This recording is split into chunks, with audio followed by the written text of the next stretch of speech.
Hello viewers, কেমন আছেন সবাই? আশা করি ভালো আছেন। কিন্তু বর্তমান সময়ে বাংলাদেশের একটি সম্প্রদায় কিন্তু মোটেই ভালো নেই। হ্যাঁ, আমি আপনাদের ঠিকই বলছি, বর্তমান বাংলাদেশের একটি সম্প্রদায় কিন্তু মোটেই ভালো নেই। আর সেই সম্প্রদায়টি হচ্ছে হিন্দু সম্প্রদায়। বর্তমান সময়ে বাংলাদেশের অনেক জায়গায় দেখতে পাওয়া যাচ্ছে যে হিন্দু সম্প্রদায়ের কিছু মূর্খ বা কিছু সিম্পল টাইপের ব্যক্তিদেরকে জোর করে ইসলাম ধর্ম কবুল করানো হচ্ছে এবং তাদেরকে ভুলভাল বুঝিয়ে তাদের ধর্মকে ত্যাগ করানো হচ্ছে। কিভাবে তাদেরকে ইসলাম ধর্মে কনভার্ট করানো হচ্ছে সেটা আজকে আপনাদেরকে দেখাবো, তাই ভিডিওটি শেষ অবধি দেখুন, স্কিপ করবেন না। আর শেষে যে বিষয়টি জানতে পারবেন সেটা আপনাদেরও মাথা ঘুরে যাবে। তো আসুন আমরা সবার প্রথমে সেই ভিডিওটা দেখে নিই, যে ভিডিওটা সোশ্যাল মিডিয়াতে বর্তমান সময়ে অনেক ভাইরাল হচ্ছে, কিভাবে একজন ব্যক্তিকে ভুলভাল বুঝিয়ে তাকে ইসলাম ধর্ম কবুল করানো হচ্ছে। তো আসুন আমরা সেই ভিডিওটা আগে দেখে নিই। মেডিসিন নিয়ে আসছি কাকা, সবাই তো খাবার নিয়ে আসে কাকা, আমরা নিয়ে আসছি কি মেডিসিন, ওষুধ নিয়ে আসছি, যেন ওষুধটা মনে করেন কোনো প্রবলেম হলে ওষুধটা যেন খাইলে আল্লাহ পাক ভালো করে দেয়। হ্যাঁ, আর কাকা আপনি 10 বার করে পাঠ করবেন।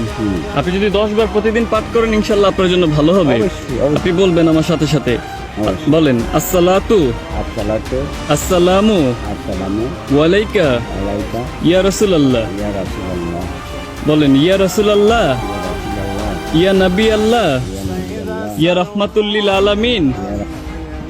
বলেন সাল্লাল্লাহু আলাইহি।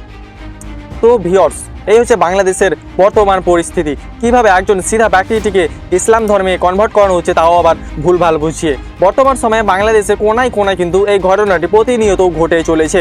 হয়তো সোশ্যাল মিডিয়াতে আপনারা প্রতিটা ভিডিও পাচ্ছেন না, কারণ আপনারা জানেন সোশ্যাল মিডিয়া সম্পূর্ণ কন্ট্রোল করে থাকে কিন্তু বাংলাদেশ সরকার। আর বাংলাদেশ সরকার কিন্তু এই ধরনের ভিডিওগুলো কিন্তু সোশ্যাল মিডিয়া থেকে ডিলিট করে দিচ্ছে।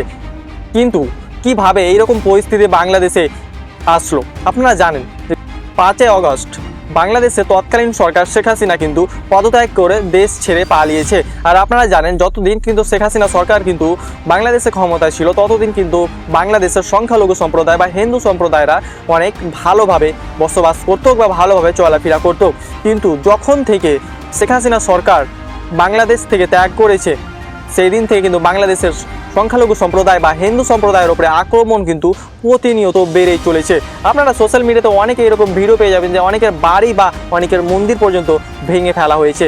কিন্তু বর্তমান বাংলাদেশে এরকম পরিস্থিতি দাঁড় হওয়ার কারণটা কি?